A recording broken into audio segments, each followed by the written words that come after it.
Hello and welcome to the special collection of short business support podcasts that have been designed and created, especially with you in mind, the local business owner. This has been an unprecedented time of lockdowns. It's an experience we never would have imagined would exist in our lives. When would we have thought that our businesses would be closed for such extended periods? We're now into almost a year of it, so I know it's starting to affect a lot of us in a much stronger, impactful way than it was last year. This masterclass will give you practical information, professional tips, and inspiring ideas. I really want to help you revamp and re-energise both yourself and your business as you prepare to reopen your doors. I'm Mags McAlpin. My business is called Creating Retail Magic. It's a creative retail consultancy where we provide training, mentoring and advice all about the creative side of retail. We call it retail theatre. So think about the magical customer experience that you can offer every person that comes into touch and contact with your business, your products, your brand, your space and your services. It's that sensory experience, the sights, the smells, the sounds, and maybe even the tastes that makes your space special. So perhaps you'd like to take your pen, your notebook, grab yourself a cuppa and enjoy these next 20 or 30 minutes as you listen to the Spring into Retail 2021 programme. I guarantee that you'll take at least a few new ideas and inspirations away that you should consider as you prepare to reopen your doors and to welcome your customers back in. And don't forget, of course, that your local council is there. It's just a phone call away. Please do give them a call or drop an email to them and see what guidance there is and maybe support that you can avail of. So enjoy the masterclass and I hope you get some nice tips.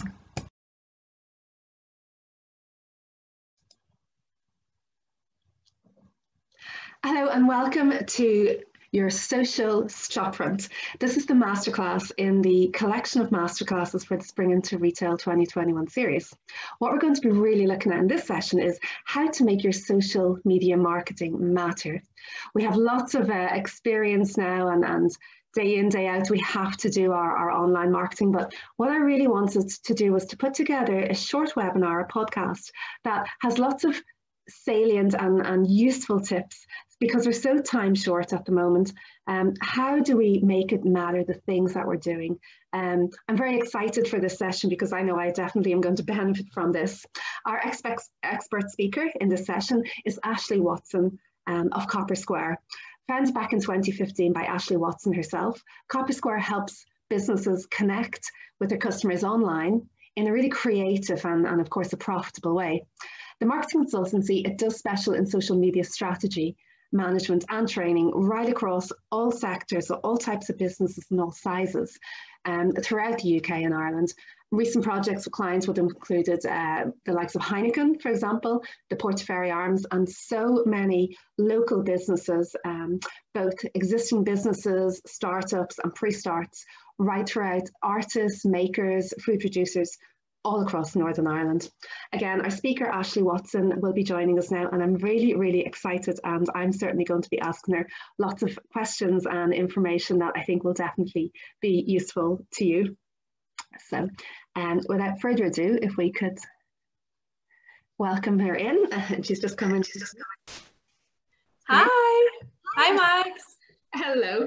Ashley, thank you so much for taking the time out of your busy day with Copper Square to share some of your professional insights and tips. The world, especially for me personally, the world of online marketing and social media can be very overwhelming. I didn't grow up in an era where there was online and search engines and Instagram, all of this thing.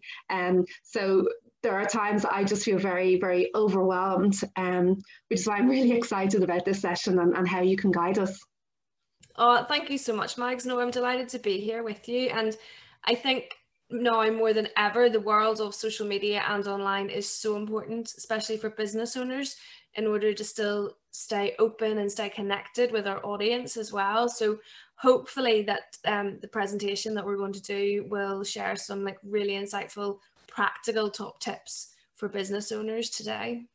Well, that's exactly it, Ashley. You know, we're very time short at the moment, especially in this current situation in spring 2021. There are unprecedented times where we never ever thought our businesses would be forcibly closed for these extended periods where we don't even know when the reopening dates are, and coupled together with having to homeschool, to run houses, the whole thing. So when it comes to making your online media marketing matter, lots of alliteration there, your top tips are just going to be so beneficial. And I know you've put together a beautifully succinct and salient presentation for us to have a look at in this session, which is called your social Shopkins. I'm going to pass over. Yes. Thank you so much, Mags. I mean, one of the things that I really want people to come away with is that to not be overwhelmed by social media, to not be put off by the technology of it. And I hope that the tips that I'm going to share with you today were really practical and that people can go away and implement straight away into their business. Fantastic. Really looking forward to that. I mean, there are many things I know you're hoping to show us. There's a whole list here. I'm going to let you talk to us there about them, what we're going to cover. Yeah, so today we're going to focus on 4 key areas. So planning your social media content. We're going to take a look at a social media toolkit. So some of the tools and tips and things that I use whenever I'm looking at social media. A few practical top tips on Instagram for business and the same for Facebook for business. So I think if we can get started and look at planning your social media content, this is a question that I get asked a lot of the time is, how do you come up with content ideas? When you're running a business, social media, we know it's important, but quite often it can fall to the bottom of a very busy to-do list. And so I always encourage business owners to plan their social media content in advance. That way you can objectively, what is it that you want your social media to do? So I would first of all recommend that you get a diary or a planner, and you use that to think about, okay, well, what happens in my business within, when does my new collection arrive? When do I run a spring sale or a summer sale? And plug those dates in to the diary, and then take a look at the occasions that happen, things that maybe people are looking for the gift market or something special for themselves. So things like Valentine's Day, Easter, Mother's Day and Father's Day are really big occasions, particularly within the retail sector. So have those plugged into your diary and then start to work back and think, okay, so Valentine's Day is coming up in a couple of weeks. How far in advance are people going to start to think about that? Are we offering gift packs?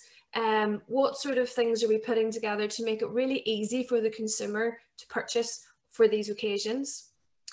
Then start to think about the different social media awareness days that there are. So there's a day for everything now. And it can be really good fun to get involved with. They tend to have their own little hashtag, and they're a good kind of conversation starter on social media. But pick ones that are relevant to your business and that your customers are going to be interested in. And my third kind of big tip around planning your content is really, really get to know your customer. So think about who they are, what do they like and what do they dislike. So what type of content is really going to resonate with them, and what platform are they going to be on? So it's much easier I always say it's much easier to have a conversation with somebody that you know than it is with a complete stranger. So if you've taken the time to get to know your customer, then it's just like speaking to an old friend. Yeah. Do you know, that's a really, really great point. Is speaking to your customer as if they're your friends. I think that is one thing that I know in my business, sometimes I forget that my customers are not just faceless corporate entities, that they are people.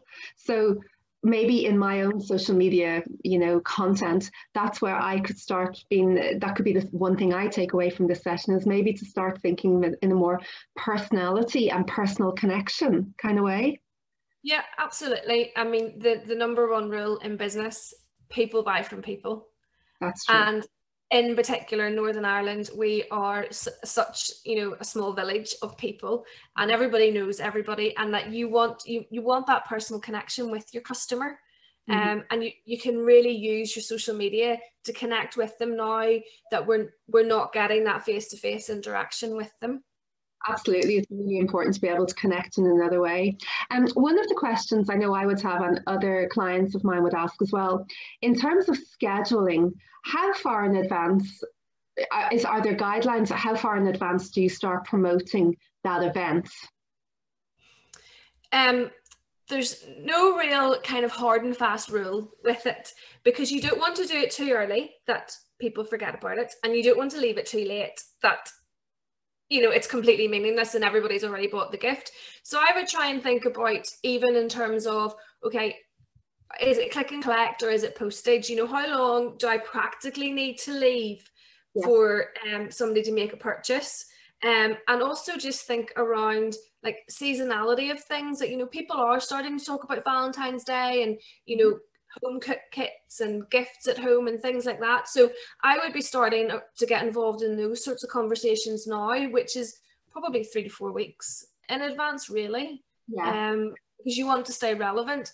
In terms of kind of scheduling your content in advance, I'm going to talk about that a little bit later on, but what I would say is be mindful of the content that you do have scheduled, that it is still relevant, particularly at the minute when things are so fluid and changing all the time. You have to be in a position to respond to what's happening in the world. Absolutely. In this series of masterclasses, we also have a masterclass which is all about your brand and your brand identity, your brand personality. And one of the key words in that presentation was the word agile. That these days, all of us as business people and business owners, and also human beings, we have to be agile and to just allow ourselves the grace and permission almost to be more flexible in our approach. Absolutely. And social media is very much a part of that. It is completely agile and completely fluid, and you have to respond to things that are happening. And we learned that very early on in 2020, and we saw where businesses had content that was scheduled and was going out, and perhaps they were closed. So that doesn't look good in terms of like your customer service and that kind of loyalty and being relevant. So just making sure that the content you're putting out there is still timely is really important. Absolutely. And I think from that then you had to say, have our diary, have a look at our dates in advance, and what have we here? Yeah, so what I'm thinking of is, when you're planning your content in advance, you're trying to think creatively around what are people going to be interested in. And it's sometimes very difficult to be constantly creative, if you're a small business owner and you've got all the day-to-day running of your business, and having a look at what social media awareness days there are can be really useful just to try and get conversations started. So looking at the spring as a season, there are a number of kind of national awareness days that can be a little bit of fun for businesses to get involved in. So the 5th of February is National Wear Red Day. So if you are selling clothes and you've got lovely scarves and jumpers and dresses and things like that, that would be lovely to put out on the 5th of February and have that little hashtag National Wear Red Day. The 10th of February is Umbrella Day. And as I put in the little picture there, with all the little bright and colourful umbrellas, I mean, we're living in Northern Ireland. I think everybody owns an umbrella, but you can have a little bit of fun with it. Now, that image I took from unsplash.com, which is a website that offers free from copyright images. So if you are stuck for an image and you don't have high quality photography to hand and you need something for your social media, there's plenty of options that are out there that are free from copyright, and unsplash.com is one of those websites. The 8th of March is International Women's Day, and I think as female business owners, that's a really important one to get involved in and support other female businesses. 3rd of April is Find a Rainbow Day. So again, bright and colourful, you can have something really eye-catching. What we're trying to do on social media, if you think how you use social media and it's on your mobile, you want to create that thumb-stopping content. You want to have a post that somebody is going to stop at it with their thumb and find out more information about it. And if it's a bright, colourful photograph or a video, you'll be more inclined to stop and go, oh, I wonder what that is. Oh, it's Find a Rainbow Day, that's a bit of fun, and just a way of getting connected with your customers and not always be selling. Yeah, absolutely. And Denim Day then at the end of April. Denim Day, absolutely, yes. Denim Day at the end, 28th of April. There'll be lots of debates around double denim, I'm sure. Anybody from the 80s. But again, fashion. That's what the height of fashion, yeah. But it's just, these are just a few ideas to try and get you thinking about your social media more creatively and planning your content that little bit in advance. Fantastic, absolutely brilliant. So our social media toolkit, you mentioned there about there's some resources where you can get images that are free to use. These toolkit lists here, these are quite interesting. Tell us about those. Yeah, so the tools that I've listed here, first and foremost, are free to use. So canva.com, although it has a paid version, the free version is very good. And it gives you templates that are sized to each social media platform. So your Facebook cover image is a different size than a Facebook post, which is a different size to an Instagram grid post, which is a different size to an Instagram story. So you can see there's a lot of time that goes into creating your content for each platform. And Canva gives you the templates that are already pre-sized. You can upload your own images and your own logo and your own brand kit. So you can have it all within your own colors. And so it still has your personality on, but it's all beautifully sized and ready to publish straight away onto your social media platform. So it's just a way to be thinking about that thumb-stopping content that we've talked about. So visuals really matter on social media.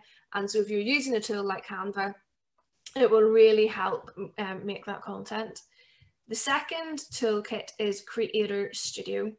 So Creator Studio is a Facebook, part of the Facebook suite of like what they offer, and you'll see it sits at the top of your Facebook business page. There's a little tab that says Creator Studio, and when you click into that, you can schedule and publish your content to Facebook and to your Instagram business profile. So you do not need to use or pay for a third-party publishing and scheduling tool. You can do it all from within Facebook. And again, it's a free to use tool. Might take a little bit of time to get used to the interface of it, but I highly, highly recommend that you start to familiarize yourself with that. That's a great tip. It's something, Creator Studio is only something I had heard about recently. Again, if we're looking at sort of the lowest common denominator of someone who is not using social media quite frequently or to the best of their ability, that's me, absolutely. But the Creator Studio that you've mentioned there, which I'm sorry, I slipped onto another slide there. I'm really interested to hear more about that. I've used Canva myself for doing collages, but I don't think I've used it the way you've described it in terms of optimizing the sizes and the different size images that you can prepare through it. Yeah, if you can skip on to the next slide, because I've created 2 images in Canva for this presentation. So it gives you visual templates. So when you go on to Canva, you can select what it is that you're designing, whether it's a Facebook post or an Instagram story. It will give you templates already.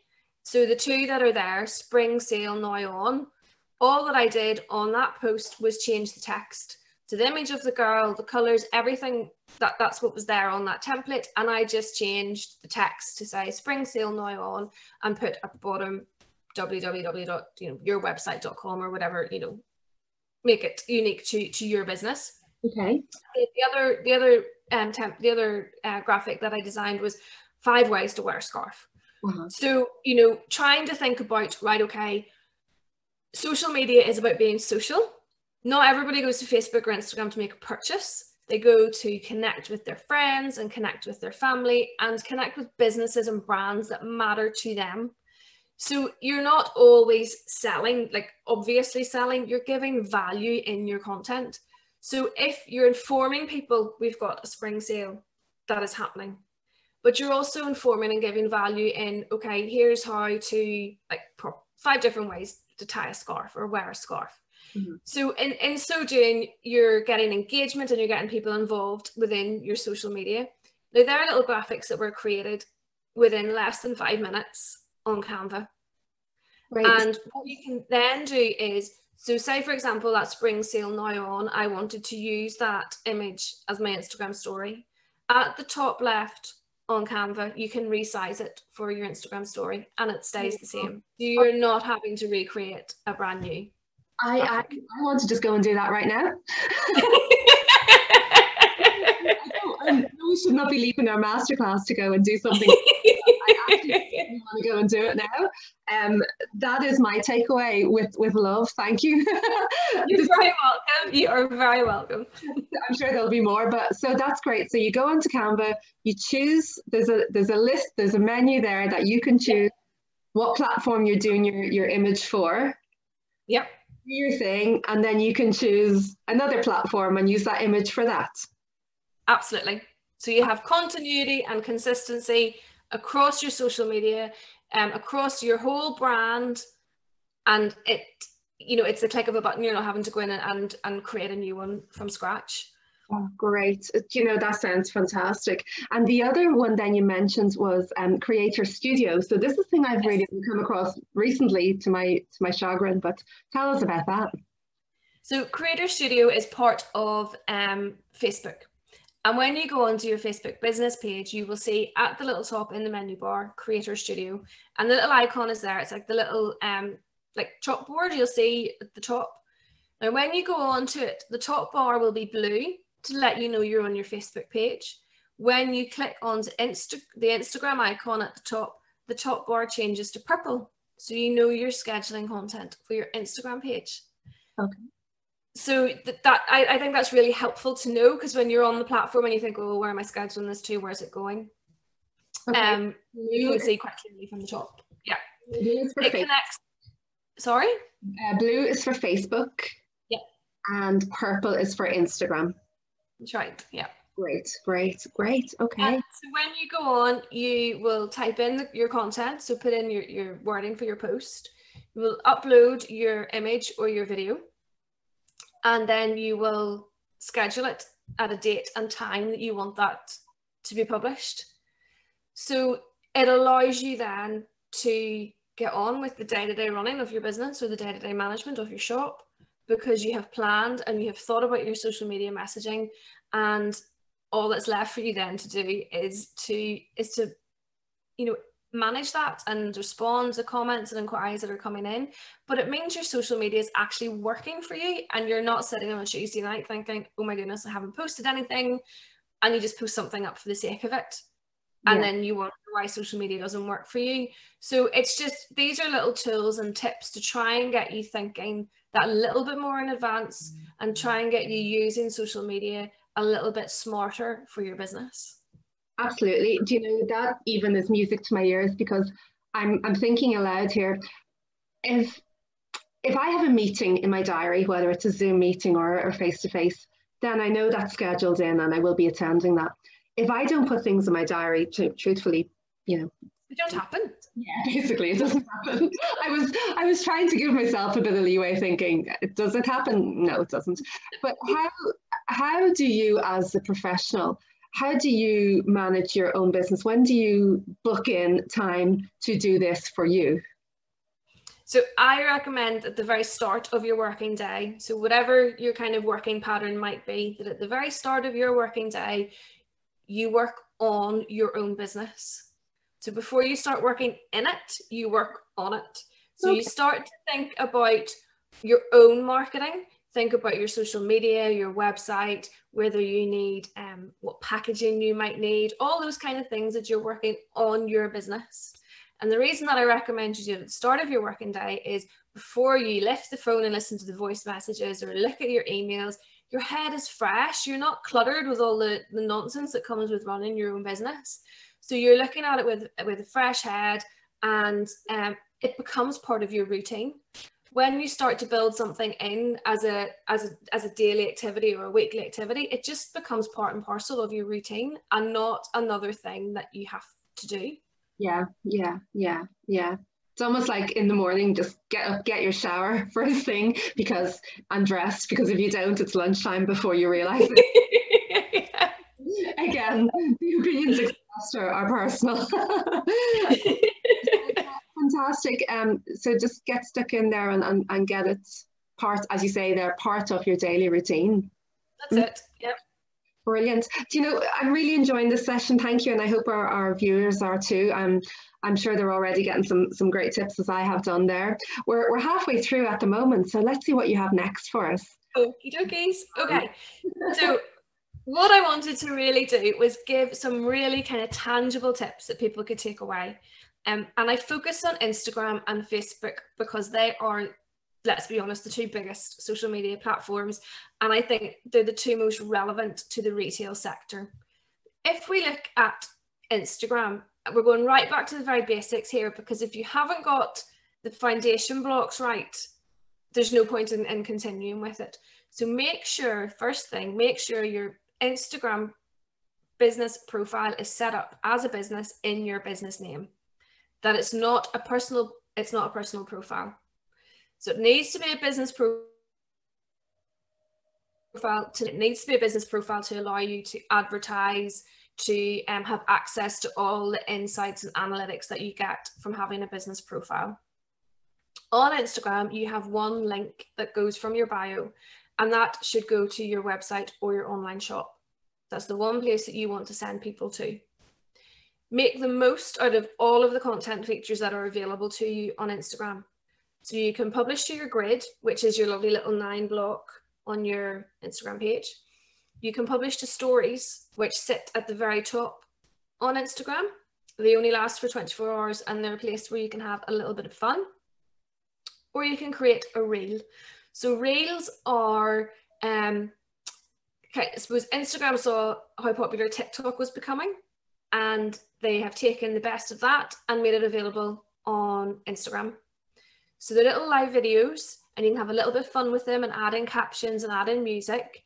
If you don't feel confident in doing it, just maybe be mindful that it's there, and when you're ready, to start including it into your content mix.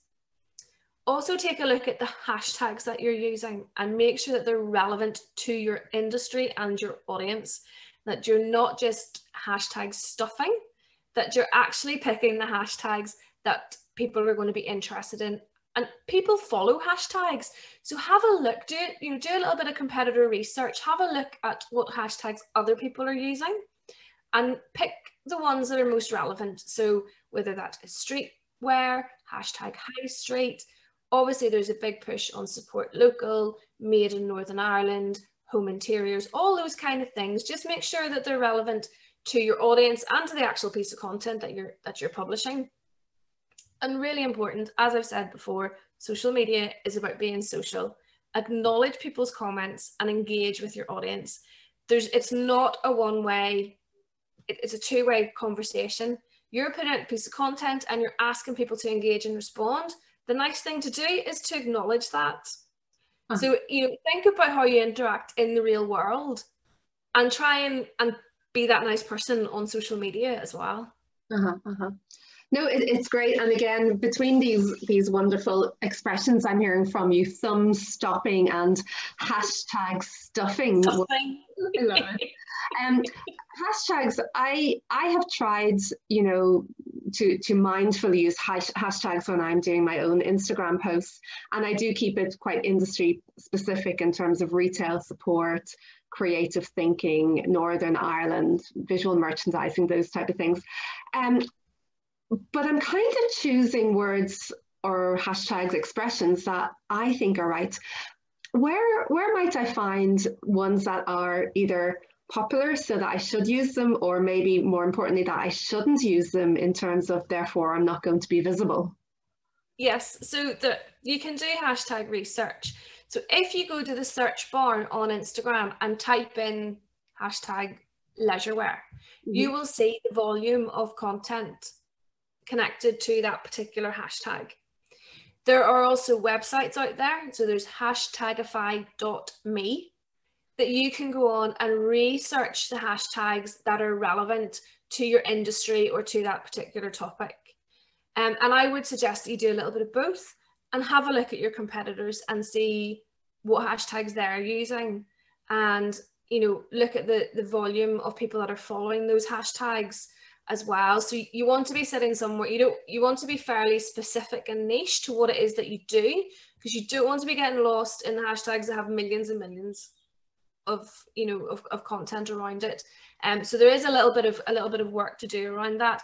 What I would suggest you do is that you have your hashtags in a Word document or on a notes document on your phone, so you can copy and paste them in to the different posts, so that you're not having to sit and rewrite them every time you post on Instagram. Absolutely. And is there, I guess, two thoughts around that. Is there an optimum number of hashtags, and should they be in a particular order, alphabetical, or does it matter? I don't honestly think it matters in terms of the order that you publish them in. You don't have to put capital letters in. Say you're running words together, you don't have to put the capital letters in at the start of each word. That doesn't make a difference. Aesthetically, I prefer it because I find it easier to read, and also then it's not just one big word. You can kind of make sense of it. In terms of the number of hashtags you should be using, the research on this changes all the time, but somewhere between 7 and 11 I think is quite a nice number to have within your post, and any more than that, put them into your first comment.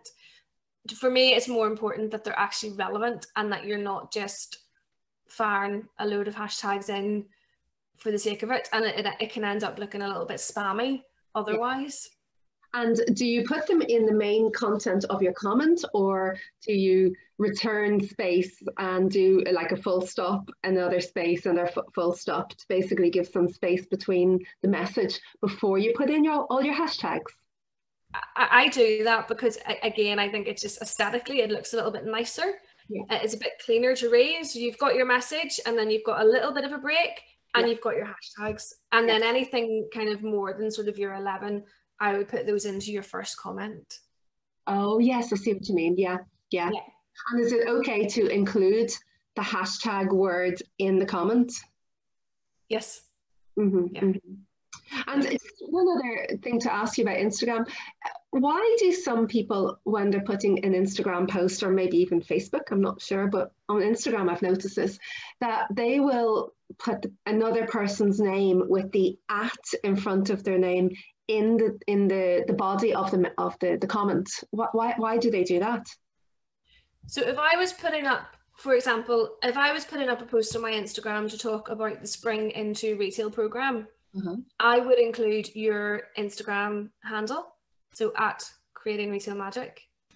So I would include that, so you get notified that you've been tagged within that comment. So it's a way of kind of building up your network, building up your followers, and also showing that you are part of this kind of, you're giving credit, you're part of this sort of program or whatever it might be. So, if a retailer is putting up, they've got new stock in, they might mention or tag that stockist within that post. I see. And then that stockist might then share that post on their Facebook page or whatever it might be. So you're just extending that reach. Which I guess ties into one of your pillars of thought. I know one of your central pillars of thought, which is content, online content really should be organic, that you put along.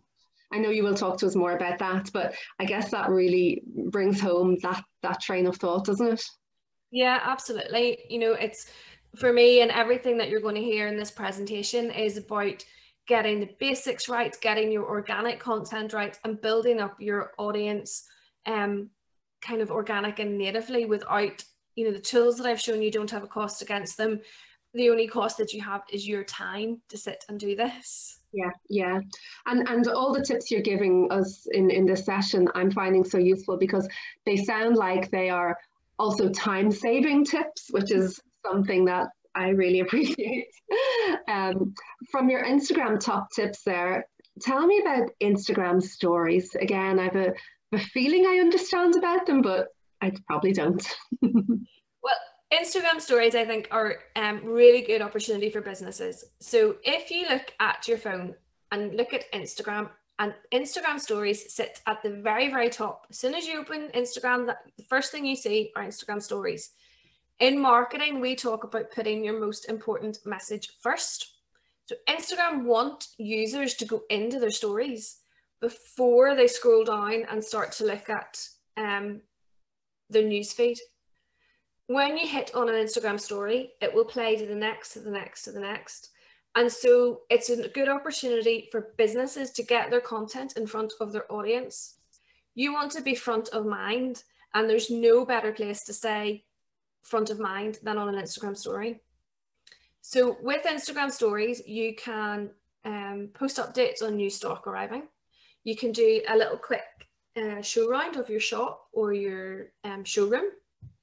You could make a little behind the scenes video. It doesn't have to be live. You can make a little behind the scenes video, maybe new stock arriving or getting ready for reopening. And you can introduce your staff and get them involved. The good thing about stories is that they don't have to be very heavily curated.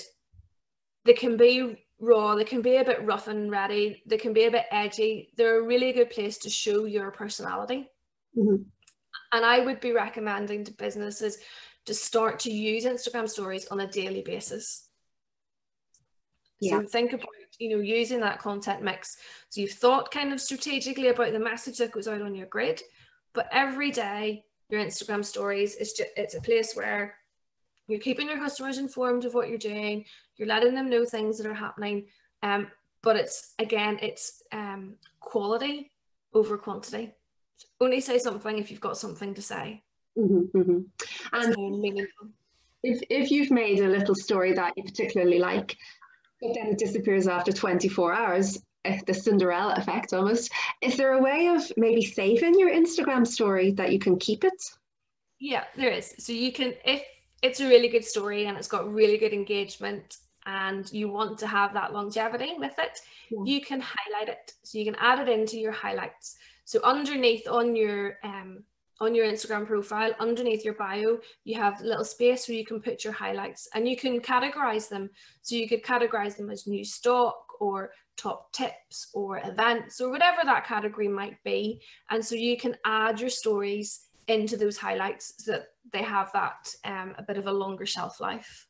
Brilliant. And then of course your audience, they can access these highlights, can they? They can, yes. Your audience can access the highlights, so they could sit and watch, go into new stock arriving or spring summer 21 and have a look and then see your full collection, for this season. So you haven't worked really hard on your story and then, as you say, it's gone.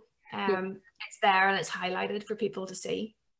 Fantastic. Again, that's another one of my takeaways from this session is start having a look at what my stories have been and how they could be and how they will be, being positive about it. Absolutely. From Instagram to Facebook. Yes. I think many of us, of course, are either into Facebook or do it to a certain level or have opted out. But in terms of business necessity, top tips, tell us, what shall we do?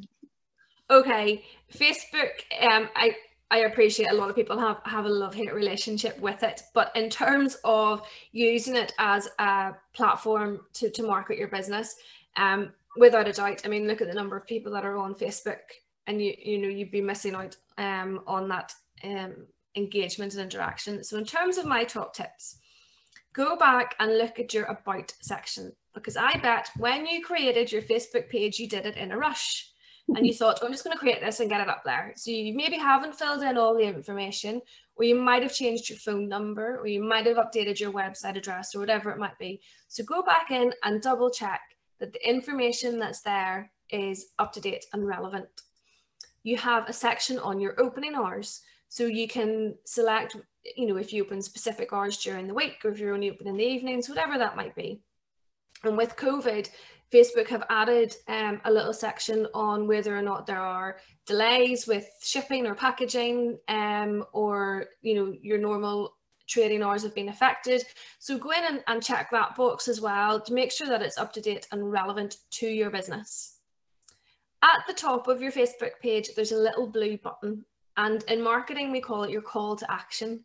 So this is the button that you want people to press, and where is it that you want to take them to? So do you want them to learn more? Do you want them to make a call? So that wee button could link directly to your phone number. It could link to your email address, or it could link to your shop. So just have a think about what it is you want people to do when they're on your Facebook page and where you're sending them off to. At the top of your Facebook page, your cover image area, we talked about your most important message coming first in marketing. That's your space to really sell. So whether you have it as your actual, this is what my shop front looks like, this is what my window looks like, my window display, or it's a little video, you can put a video in that area. If you don't have a video, you can have up to 5 images that go through as a slideshow. So if you've got a sale, you've got new stock arriving, you want to promote occasion wear, whatever it might be, you can have up to 5 messages within that space. And I don't think businesses make enough of that. And so I would encourage people to go back, have a look at their Facebook page afresh, and just update that kind of first impression. Fantastic. So again, I love the idea of a little video. Again, it could be a little introduction to your premises, your services, yourself, or a little show round. That could be, yep. Our doors are closed at the moment, but we're very much still here and ready. Welcome to you know, waiting to welcome you back in. That's it, exactly. You know, you could have your, you know, if people are feeling kind of anxious about getting back out into the shops, and you can show people what they can expect when they come in.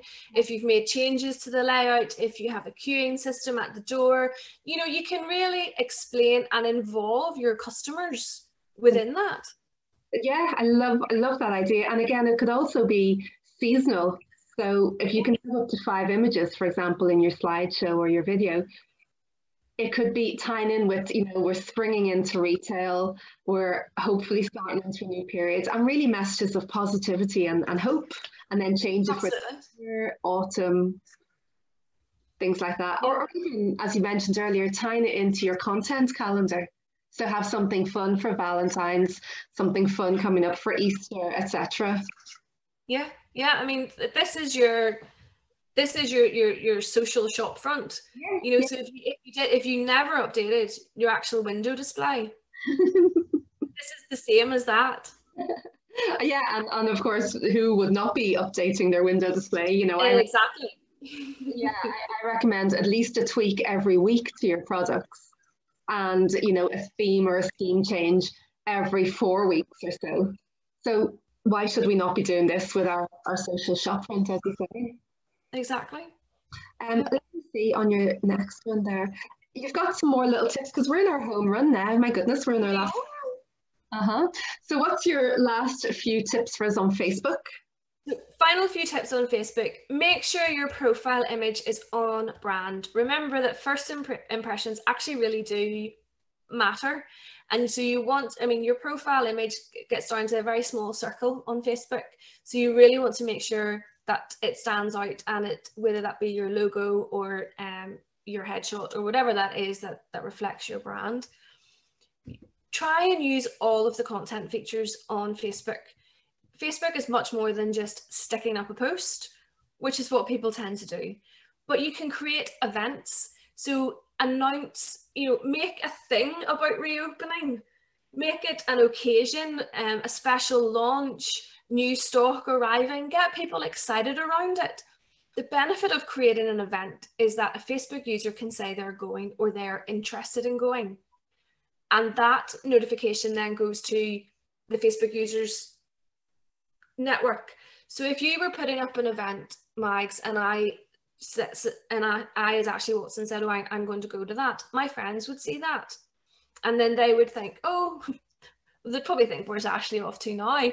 But, you know, then that kind of introduces them to that business as well. So it's a really good way of kind of extending your reach and getting your message out there. Again, there is no cost attached to doing any of this.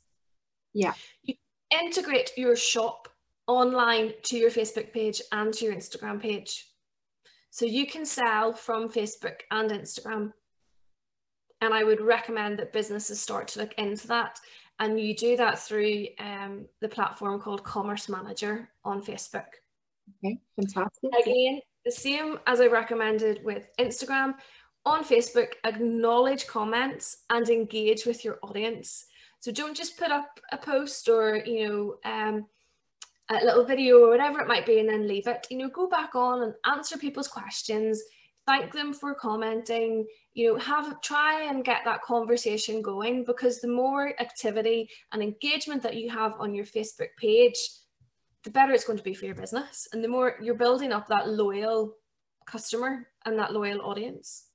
Absolutely. I'm actually truthfully seeing Facebook in a whole new light at the moment. You know, getting away from how I perceive Facebook to be such a, you know, a social, maybe, you know, not truly a commercial platform, but I am actually seeing it in a completely different way now, particularly as you describe, it can be used to promote or host events. And tell me again, for the benefit of myself and everyone listening, you mentioned there about integrating your online shop to your Facebook page. What was the reference you used there? It's Commerce Manager. Okay. So when you go onto your Facebook page, you go into settings, and under settings, there's an option called templates and tabs. Okay. And within there, you'll find shop, and you turn it on. There's a little slide bar and you turn it to on. And you can then, you will follow it through. It takes you step by step on like different screens, and you will upload your products with your price and your product description. You will include your shipping policy, your returns policy, and you'll have a link that people can make a purchase. So whether that's to your website or Shopify or wherever that place might be, but you can integrate your shop to your social media sites. So you're really getting, your social media is now not just a marketing tool, it's now a sales tool. Wonderful. Yeah. So there's you're also opening up that you're not just, your market is not just the high street, you're extending your reach throughout Northern Ireland and beyond. Yeah, my goodness. And as you say, it's free to use, it's just time, input, and it's organic. Yeah, everything that we've talked about here is organic. So obviously you can pay to advertise on Facebook and Instagram. And my advice to business owners is to not spend a penny until you have set up your platforms properly and you've got to use them, and you're using all of these content features to the best that you can before you start to invest money in advertising spend. Absolutely. And you know, these masterclass sessions that we're doing, that's what they're about, is to empower and inform people who don't know these things. We don't, experts like you do. And to wrap up our session, your top tips to take away, what are those? Yeah, so 4 top tips to take away. Number 1, know who your audiences are. Number 2, plan your content. Please go and buy a diary and plan your content. I know I'm a digital person and you think everything's online. I love a notebook and a pen, and I sit and I write before anything gets on a screen. Be consistent. There is nothing worse as a consumer than getting really excited and involved with a brand on social media and then they just go quiet. Yeah. You know, and it's really hard then to start that up again. And finally, be yourself, because if you try to be anything else, you will get found out fairly quickly. So be yourself. People buy from people, and you know, don't change that. Absolutely. And your sentiments are expressed and echoed in our other masterclass sessions in terms of our branding, photography, our customer service session, customer excellence, and even in our visual merchandising session. It's to thine own self be true, be yourself, communicate your personality through all your platforms, and again, connect with your audience. Absolutely. You know, I can't wait to look back at this session, look at all the top tips and listen carefully again. It's been an absolute joy being with you here, and I hope our listeners have felt the same way. I can't wait, as I say, to go back and have a look. I have my notebook here ready to go with my pen and ready to write down all the top tips and ideas. Ashley from Copper Communications, let me say thank you again so much for your time and the energy and motivation and inspiration that you've certainly given me, and I'm sure to the rest of our audience here. I absolutely wish you the best for this year ahead of us. We've had troubling, unprecedented times, but I think now we have to really try to stay positive and bite-sized chunks so that we're not overwhelmed by everything. Absolutely. Couldn't agree with you more, Mags. Thank you very much indeed for having me. And I hope that you have enjoyed the session. Oh, it's been wonderful. Really has, really mean it. Thank you so much. I will thank you again and look forward to seeing you in the future. Thank you. Bye. Bye.